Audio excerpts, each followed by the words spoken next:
एक नगर था। उस नगर में एक खूबसूरत वेश्या रहा करती थी और उसका भवन नगर के बाहर बनाया गया था। उसके घर के पास ही एक खूबसूरत बगीचा भी बना हुआ था।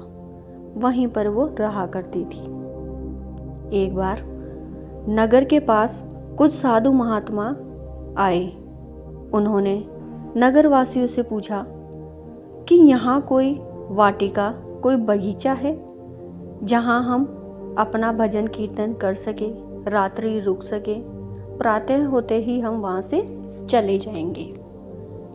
नगर के कुछ वासी साधु महात्मा को अच्छा नहीं मानते थे, उनका उपहास करते थे। ये सब सोचकर उन्होंने उस वेश्या के बगीचे की ओर उन्हें भेज दिया और कहा कि नगर के बाहर एक खूबसूरत बगीचा है, आप वहाँ जाकर रह सकते हो। साधु महात्मा उस बगीचे की तरफ चले गए। वहाँ पर वो ठहरे, भोजन पकाया और भजन कीर्तन करने लग गए। ये सारी आवाज़ें सुनकर वेश्या अपने भवन के झरोखे से देखती है कि वहाँ पर साधु महात्मा भोजन पका रहे थे, पूजा कीर्तन कर रहे थे, ठाकुर जी का भजन कर रहे थे। ये सब देखकर वो खुश हो जाती है और हृदय से मनमोहित हो जाती है कि यहाँ पर तो कैसे कैसे लोग आया करते थे। आज ये साधु महात्मा आए हैं और इतना मधुर भजन कीर्तन कर रहे हैं। उसने सोचा क्यों ना मैं इनके लिए धन इत्यादि इन्हें दे आऊं। ये सब सोचकर वो एक थाल में धन लेकर नीचे आती है और उन्हें कहती है, ये लीजिए, मैं आपके लिए ये धन लेकर आई हूँ। इससे आपका कुछ दिन गुजारा हो जाएगा और आपको भोजन के लिए संघर्ष नहीं करना पड़ेगा। साधु महात्मा बोलते हैं कि लाओ, हमें यहाँ दे जाओ। वेश्या बोलती है, नहीं, मैं आप लोगों के पास नहीं आ सकती, आप यहीं से ले लीजिएगा। फिर वो बोलते हैं महात्मा, क्यों नहीं, तुम क्यों नहीं आ सकती? वेश्या बोलती है, अगर मैं आपको मेरी सच्चाई बता दूंगी तो आप मुझसे ये धन भी स्वीकार नहीं करेंगे। फिर वो बोलते हैं, क्या हुआ बेटी, बताओ क्या बात है? वेश्या उनकी ये बातें सुनकर भावुक हो गई और सोचने लगी और महात्मा को बोली कि आज तक मुझे किसी ने भी बेटी नहीं कहा। तो वो बोलते हैं, महात्मा बोलो क्या हुआ?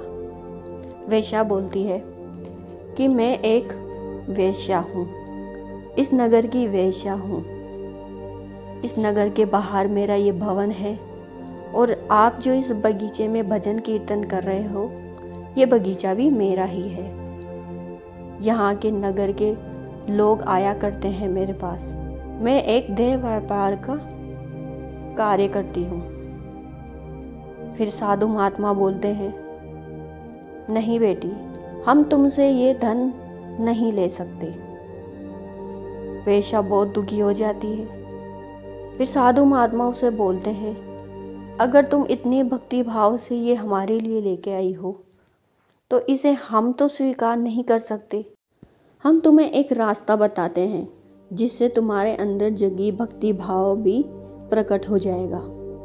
तुम एक काम करो, तुम एक सुंदर सा ठाकुर जी के लिए मुकुट बनवाओ। तुम्हारे पास जो भी धन है उसका एक तुम मुकुट बना लो।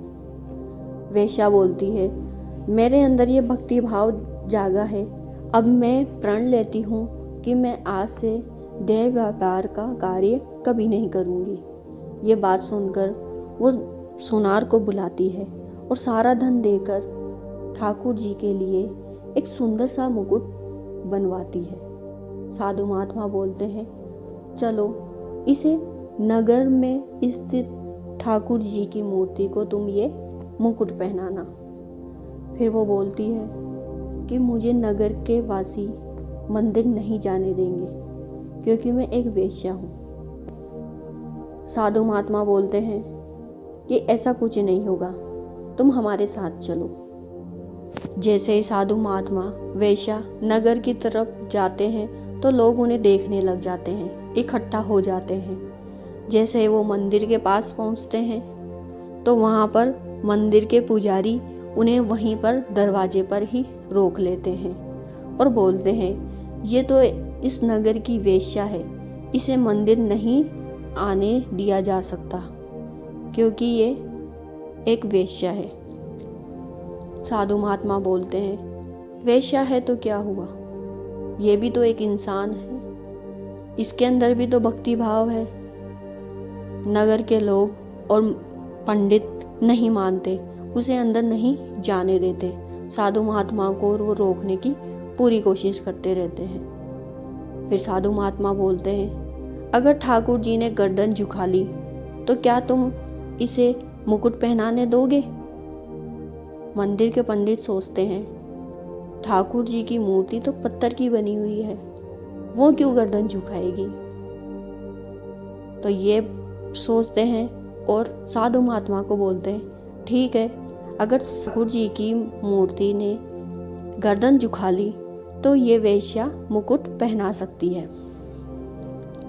फिर जैसे ही वेश्या, साधु और ग्रामीण नगर के लोग सब लोग मंदिर जाने लगते हैं, सीढ़ियाँ चढ़ने लगती है वेश्या, तो वो साधु महात्मा को बोलती है, क्षमा कीजिए, मैं ऊपर नहीं जा सकती।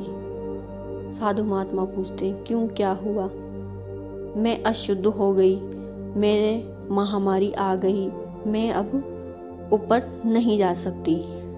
ये बात सुनकर मंदिर के पंडित बोलते हैं, अब तो ये अशुद्ध हो गई, अब तो ये ऊपर नहीं जा सकती और ना ही ये मुकुट पहना सकती, अब इसे हम ऊपर नहीं जाने देंगे।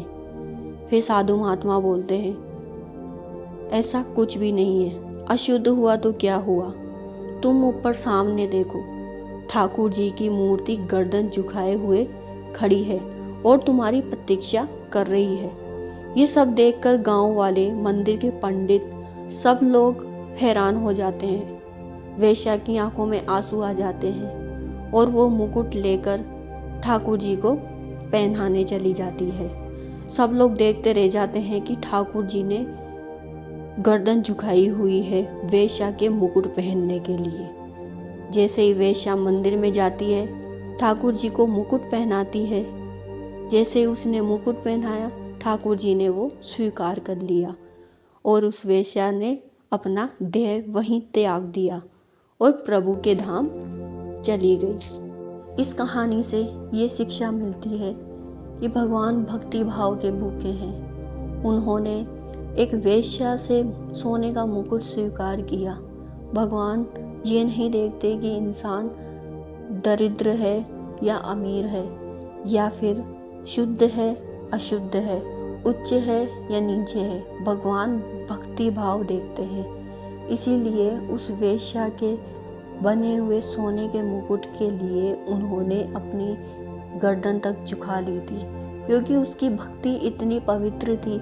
उसने साधु महात्मा के सामने प्रण लिया था कि वो देह व्यापार का कार्य नहीं करेगी, ठाकुर जी की सेवा करेगी। इसीलिए ठाकुर जी ने उसका सोने का मुकुट स्वीकार किया था।